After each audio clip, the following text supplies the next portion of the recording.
क्या आप तसव्वुर कर सकते हैं एक ऐसे बच्चे के बारे में जिसके पास न कोई शाही ढाल है और न ही कोई वजनी तलवार, लेकिन जब वो सहराओं में निकलता था तो जंगल के बादशाह यानी खूंखार शेर उसके सामने सर झुका देते थे। क्या आप यकीन करेंगे कि यरूशलेम की पहाड़ियों में भेड़ बकरियां चराने वाला एक मामूली सा चरवाहा एक दिन पूरी दुनिया का ताकतवर तरीन बादशाह बनेगा? क्या ऐसा मुमकिन है कि एक शख्स अपने हाथों में ठोस लोहे को मोम की तरह पिघलकर जिस तरह का चाहे औजार बना दे? नाजरीन किराम, यरूशलेम के शोर शराबे से दूर जनूब की समत तकरीबन 10 मील के फासले पर बैतुल लहम की पुरसुकून वादियां फैली हुई थीं, जहां की हवाओं में मिट्टी की सौंधी खुशबू और भेड़ बकरियों के रेवड़ की आवाजें गूंजती थीं। यहां ईशा नामी एक बूढ़ा शख्स रहता था जिसका एक सबसे छोटा बेटा था, हजरत दाऊद अलैहिस्सलाम। दोस्तों, अगर आप उस दौर में वहां मौजूद होते तो आप एक ऐसे लड़के को देखते जिसका चेहरा चांद की तरह चमकता था। रंगत सफेद और सुर्खी माइल थी और आंखों में एक ऐसी गहराई थी जैसे वो कोई बहुत बड़ा राज छुपाए हुए हों। वो कद में पस्ता थे, लेकिन उनकी शख्सियत में एक ऐसी मशहूर कुन कशिश थी कि जो भी उन्हें देखता बस देखता ही रह जाता। उनके बोलने का अंदाज इतना मीठा और बावकार था कि सुनने वाला अपनी होश खो बैठता था। वो सारा दिन धूप के साए में जंगलों में गुजारते। उनके हाथ में सिर्फ एक लकड़ी का असा, एक चमड़े की थैली और एक फलाखन गोफन होता था। वो कोई आम लड़का नहीं था। वो जंगल में शेरों का कान पकड़कर उन पर सवार हो जाया करते थे और वो दरिंदा जिसके नाम से लोग कांपते थे दाऊद अलैहिस्सलाम के सामने एक पालतू जानवर की तरह गर्दन झुकाकर खड़ा रहता था। एक दोपहर जब सूरज आसमान के बीचों बीच था, दाऊद अलैहिस्सलाम एक वीरान रास्ते से गुजर रहे थे। अचानक एक अजीब सी आवाज आपने सुनी। एक पत्थर से आवाज गूंजी, ए दाऊद, मुझे उठा लो, मैं हजरे हारून हूं जिससे हारून ने एक शख्स को मारा था। मैं तुम्हारे काम आऊंगा। दाऊद अलैहिस्सलाम ने हैरत से उस पत्थर को देखा। उन्होंने झुककर उस पत्थर को उठाया और अपनी थैली में रख लिया। अब भी चंद कदम ही चले थे कि एक और पत्थर बोल उठा, मैं हजरे मूसा हूं, मुझे उठा लीजिए, मैं तुम्हारे काम आऊंगा। हजरत की हैरानी अभी खत्म नहीं हुई थी कि एक तीसरा पत्थर आवाज देने लगा, ए दाऊद, मैं वो पत्थर हूं जिससे तुम जालिम जालूत का खात्मा करोगे, मुझे भी अपने साथ रख लो। दोस्तों, एक कमसिन नौजवान जिसने अभी जंग और जदल की दुनिया नहीं देखी थी, उसके सामने पत्थर बोल रहे थे और उसे एक ऐसी जंग की खबर दे रहे थे जिसके बारे में पूरा मुल्क खौफजदा था। उस वक्त फलस्तीन का वो इलाका एक ऐसे जाबिर सरदार के कब्जे में था जिसका नाम जालूत था। वो इतना कद आवर और ताकतवर था कि इसराइली उसे देखकर ही बेहोश हो जाते थे। वो बनी इसराइल का दुश्मन था और उसने तालूत के लश्कर को तित्तर बित्तर कर दिया था। बादशाह तालूत ने ऐलान करवा दिया था कि जो शख्स जालूत का सर लाएगा, मैं उसे अपनी आधी सल्तनत दे दूंगा और अपनी बेटी का निकाह उससे कर दूंगा। लेकिन किसी में इतनी हिम्मत नहीं थी कि इस देव कामत शैतान के सामने खड़ा हो सके। जब यह ऐलान दाऊद अलैहिस्सलाम के कानों में पड़ा तो उन्हें वो पत्थर याद आए। उनके अंदर एक अज़्म पैदा हुआ। वो सीधे मुनादी करने वालों के पास गए और उनसे कहा, मैं जालूत को कत्ल करूंगा। लोग हंसने लगे। एक दुबला पतला नौजवान बगैर किसी आहनी जिरह के, बगैर किसी भारी तलवार के इस खतरनाक जालूत से लड़ेगा। यह खबर जंगल की आग की तरह बादशाह तक पहुंची। बादशाह तालूत ने जब इस रोशन चेहरे वाले नौजवान को देखा तो उसे अपनी आंखों पर यकीन नहीं आ रहा था। उसे लगा शायद यह लड़का नादान है। खैर, मैदान जंग सज चुका था। एक तरफ जालूत का टिड्डी दल लश्कर था जो लोहे के लिबास में छुपा हुआ था और दूसरी तरफ बनी इसराइल के चंद खौफजदा सिपाही। जालूत ने कह कहा लगाया और पुकारा, कौन है जो मुझसे टक्कर लेगा? दाऊद अलैहिस्सलाम अपने असा और इन 3 पत्थरों के साथ आगे बढ़े। जालूत ने उन्हें देखा और हिकारत से हंसा, लेकिन उसे क्या मालूम था कि इस लड़के की थैली में वो पत्थर मौजूद है जिसने उसे जहन्नम वासिल करने की कसम खा रखी है। जालूत चीख चीख कर पुकार रहा था, बनी इसराइल के बुजदलो, क्या तुम्हारे पास कोई ऐसा मर्द नहीं जो मेरा सामना कर सके। तालुत के लश्कर में खामोशी छाई हुई थी। इसी सन्नाटे को चीरते हुए हजरत दाऊद अलैहिस्सलाम आगे बढ़े। उनके एक हाथ में लकड़ी का सादा सा असा था और दूसरे में वो पुरानी चमड़े की गोफन। जब वो जालूत के सामने पहुंचे तो दुश्मन का वो सरदार जोर से हंसा। उसकी हंसी में तजहीक थी। क्या तुम एक कुत्ते को मारने आए हो जो तुम्हारे हाथ में यह लकड़ी है? दाऊद अलैहिस्सलाम के चेहरे पर एक अजीब सा सुकून था। उन्होंने अपनी थैली में हाथ डाला और वो पत्थर निकाला, और जैसे ही दाऊद अलैहिस्सलाम ने अपने बाजू को तेजी से घुमाया और पत्थर फेंका, वो पत्थर एक आग का गोला बन गया।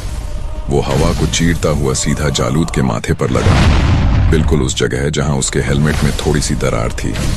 एक जोरदार थक की आवाज आई और अगले ही लम्हे वो देव का आमद जिस्म, वो गुरूर, वो ताकत मिट्टी के ढेर की तरह जमीन पर गिर पड़ी। जालूत की आंखें पत्थर आ गईं, उसका जिस्म तड़पा और फिर वो हमेशा के लिए खामोश हो गया। वो फौज जो अभी तक जीत के ख्वाब देख रही थी, अपने सरदार को एक लड़के के हाथों मरता देखकर हवास खो बैठी। बनी इजराइल ने नारा बुलंद किया और दुश्मन पर टूट पड़े।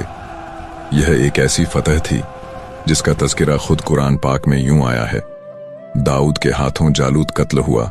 इस एक वाक़े ने दाऊद अलैहिस्सलाम को गुमनामी से निकालकर बादशाही के तख्त तक पहुंचा दिया। शाही ऐलान के मुताबिक उन्हें आधी सल्तनत दे दी गई और शहजादी अनियाह से जवानी में उनका निकाह कर दिया गया। अब सवाल यह है कि क्या एक चरवाहे के लिए महल की जिंदगी आसान थी? क्या तख्त ओ ताज ने उन्हें बदल दिया? बिल्कुल नहीं। वो अब भी वही सादगी पसंद इंसान थे, लेकिन अब उनके कंधों पर पूरी कौम की जिम्मेदारी थी।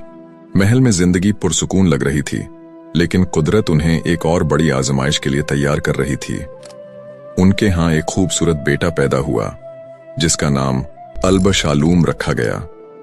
दाऊद अलैहिस्सलाम उसे देखकर मुस्कुराते, लेकिन वो यह नहीं जानते थे कि यही बेटा एक दिन उनकी जिंदगी का सबसे बड़ा दुख बनने वाला है।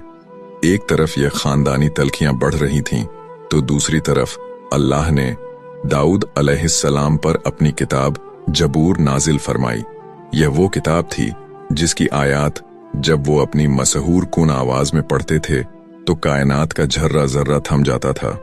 दोस्तों, सूरज जब सुबह की पहली किरणों के साथ उफुक से नमूदार होता तो वादी में एक अजीब सा सन्नाटा छा जाता था। यह वो वक्त था जब हजरत दाऊद अलैहिस्सलाम अपनी मखसूस जगह पर बैठकर अल्लाह की नाजिल करदा किताब जबूर की तिलावत शुरू करते थे। जबूर जो महज एक किताब नहीं थी, बल्कि हिकमत, हमद और इलाही इश्क का एक ऐसा निचोड़ थी जो पारों और टुकड़ों की सूरत में हजरत दाऊद अलैहिस्सलाम के सीने पर उतरी।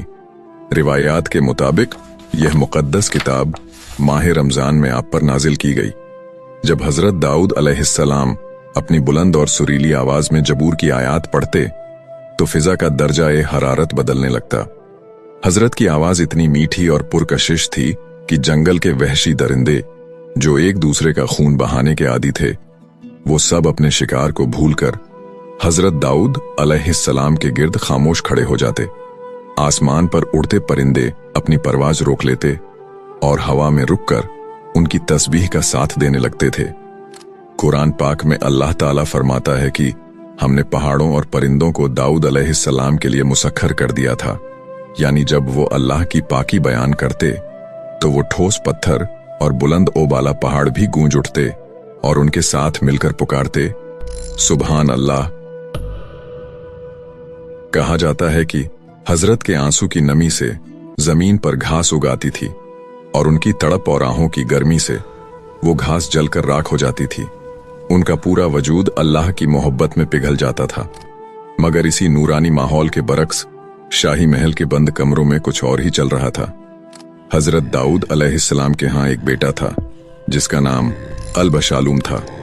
वो देखने में बहुत हसीन था, वजीह था, बिल्कुल अपने बाप की तरह जिस्मानी कुव्वत का मालिक था, लेकिन उसके दिल में वो आजज़ी नहीं थी जो दाऊद अलैहिस्सलाम का खासा थी। दोस्तों, अब यहां से कहानी एक बहुत बड़ा मोड़ लेती है। अल-बशालूम को अपने बाप से कोई दुश्मनी नहीं थी, लेकिन उसे इक्तिदार की भूख लग चुकी थी। उसे वो तख्त ओ ताज चाहिए था जिस पर हजरत दाऊद अलैहिस्सलाम बैठे थे। वो भूल गया था कि यह बादशाही दाऊद अलैहिस्सलाम ने मांगी नहीं थी, बल्कि अल्लाह ने उन्हें इनाम में दी थी। इक्तिदार की हवस में अल्बशालूम ने आहिस्ता आहिस्ता लोगों के दिलों में अपने बाप के खिलाफ जहर भरना शुरू कर दिया।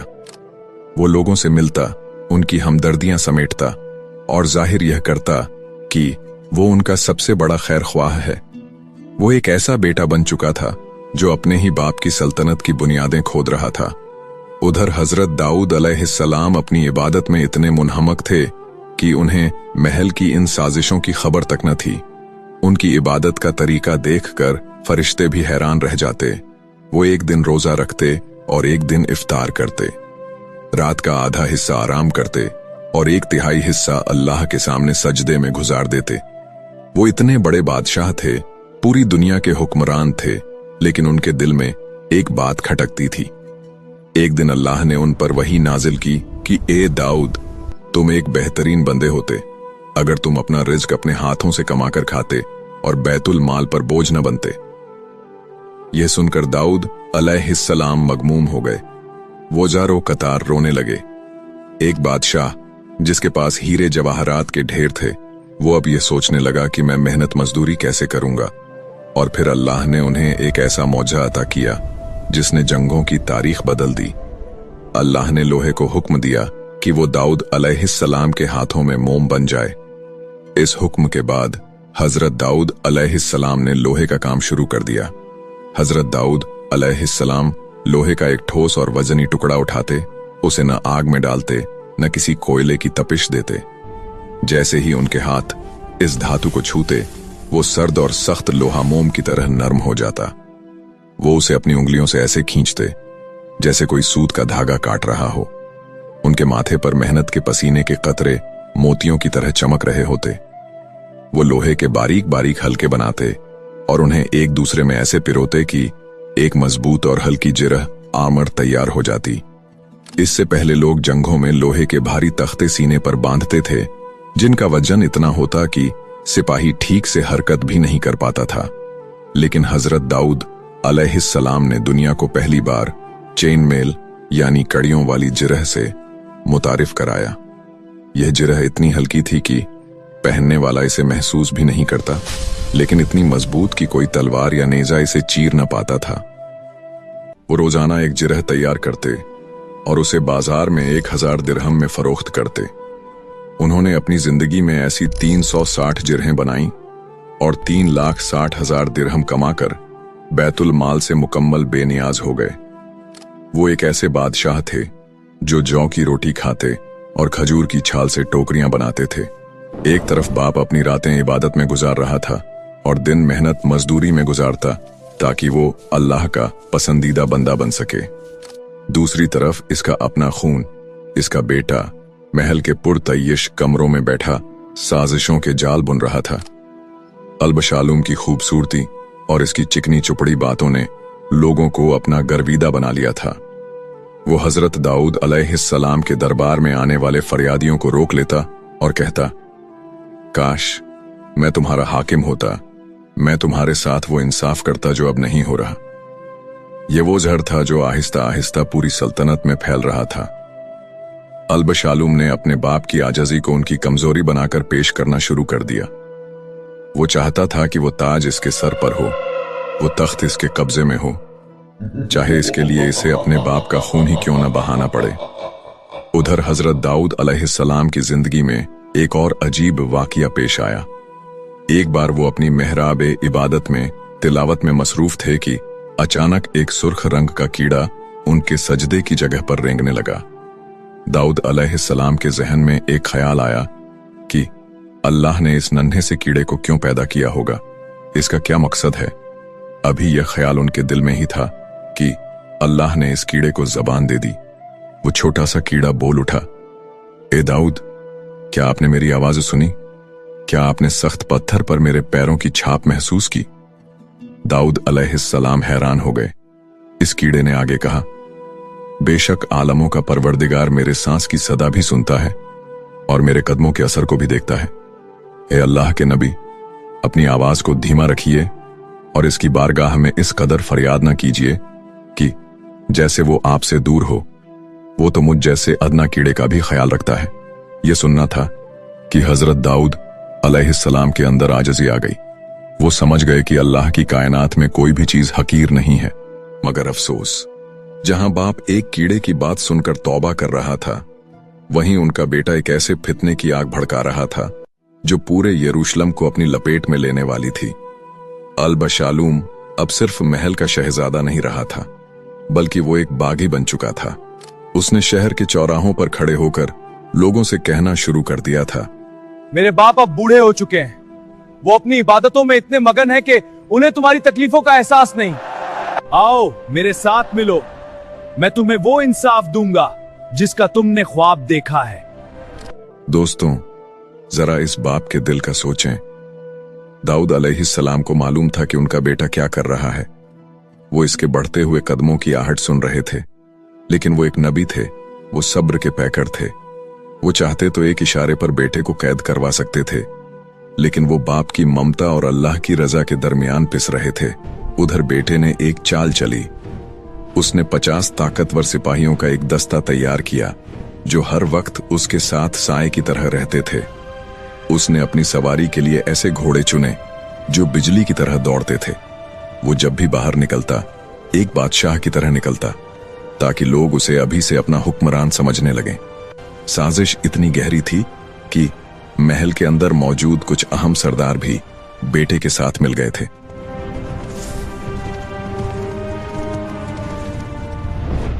फिर एक शाम जब दाऊद अलैहिस्सलाम जबूर की तिलावत कर रहे थे, अचानक यरूशलेम के बड़े गेट से घोड़ों के टापों की आवाजें सुनाई दी।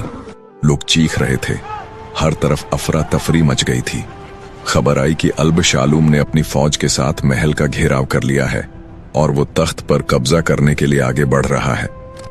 अब दाऊद अलैहिस्सलाम के पास दो रास्ते थे, या तो वो अपने बेटे के खिलाफ तलवार उठाएं और अपने ही खून से हाथ रंगे, या फिर वो खामोशी से अपना तख्त छोड़ दें और अल्लाह के फैसले का इंतजार करें। लेकिन हजरत दाऊद अलैहिस्सलाम ने इसके खिलाफ जंग करने के बजाय शहर छोड़ने का फैसला किया। इस फैसले की बड़ी वजह यह थी कि वो नहीं चाहते थे कि एक मुकद्दस शहर में अपनों का खून बहे और अल्लाह के घर की बेहुरमती हो। वो अपने चंद वफादार साथियों के साथ शहर से बाहर निकल गए। अल-बशालूम ने तख्त पर कब्जा कर लिया,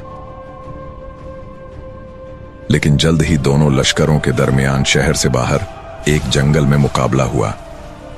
हजरत दाऊद अलैहिस्सलाम ने अपने सिपह सालारों को सख्ती से ताकीद की थी कि अल-बशालूम को जिंदा गिरफ्तार किया जाए और उसे नुकसान न पहुंचाया जाए।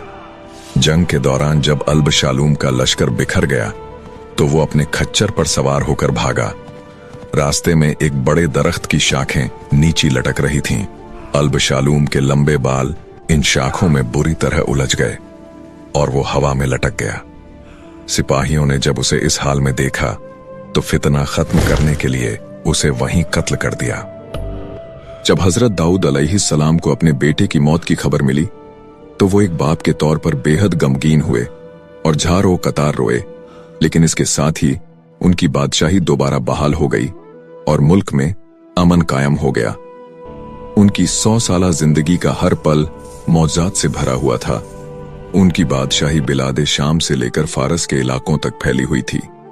वो एक ऐसे हाकिम थे जो रातों को आम इंसान बनकर गलियों में निकलते और लोगों से अपने बारे में पूछते कि तुम्हारा बादशाह कैसा है? वह बहुत अच्छे और न्यायप्रिय हैं। दोस्तों, यहां से कौम दाऊद अलैहिस्सलाम का दिल दहला देने वाला वाकया शुरू होता है।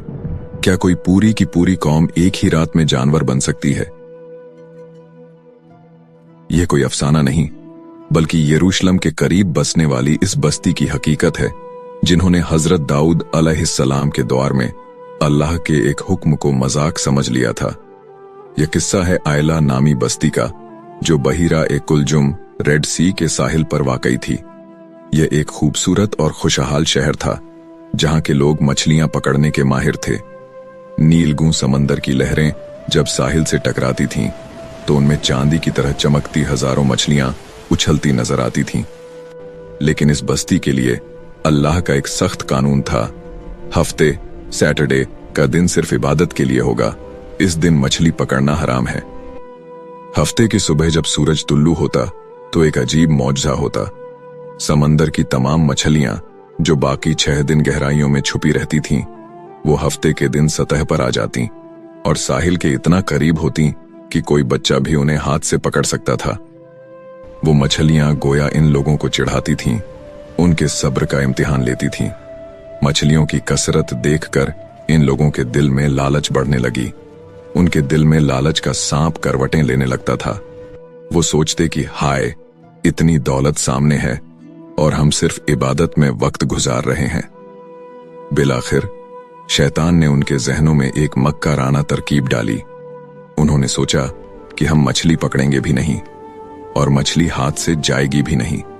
उन्होंने साहिल के साथ बड़े बड़े गड्ढे खोद दिए और छोटी छोटी नदियां समंदर से जोड़ दी। हफ्ते के दिन जब मछलियां लहरों के साथ इन गड्ढों में दाखिल होती तो ये लोग नदियों के मुंह बंद कर देते। मछलियां फंस जाती और इतवार की सुबह ये लोग बड़ी शान से इन मछलियों को निकाल लेते थे। वो समझते थे कि उन्होंने खुदा को धोखा दे दिया है। जब हजरत दाऊद अलैहिस्सलाम को इस चालबाजी की खबर मिली तो उन्होंने खबरदार कर दिया और कहा, ए मेरी कौम के लोगों, अल्लाह की हुदूद से मत खेलो, यह वो रास्ता है जो तुम्हें तबाही की तरफ ले जाएगा। लेकिन वो लोग हंसते और कहते, हमने हफ्ते के दिन मछली कहां पकड़ी, हम तो इतवार को पकड़ते हैं। उनकी आंखों में लालच की ऐसी पट्टी बंधी थी कि उन्हें आने वाला तूफान नजर नहीं आ रहा था। दोस्तों, अब यहां से सूरत हाल बेहद संगीन हो गई। बस्ती 3 हिस्सों में बंट गई। एक वो जो गुनाह कर रहे थे, दूसरे वो जो खामोश तमाशाई थे और तीसरे वो चंद लोग जिन्होंने हक की बात कही और गुनाहगारों से अलहदा होने का फैसला किया। उन्होंने बस्ती के दरमियान एक दीवार खड़ी कर दी ताकि अल्लाह का अजाब जब आए तो वो इससे महफूज रहें। हजरत दाऊद अलैहिस्सलाम ने उन पर लानत की और उनसे बेजारी का इजहार कर दिया। वो रात आयला की बस्ती के लिए आखिरी इंसानी रात थी। फिजा में एक पुरअसरार बोझ था।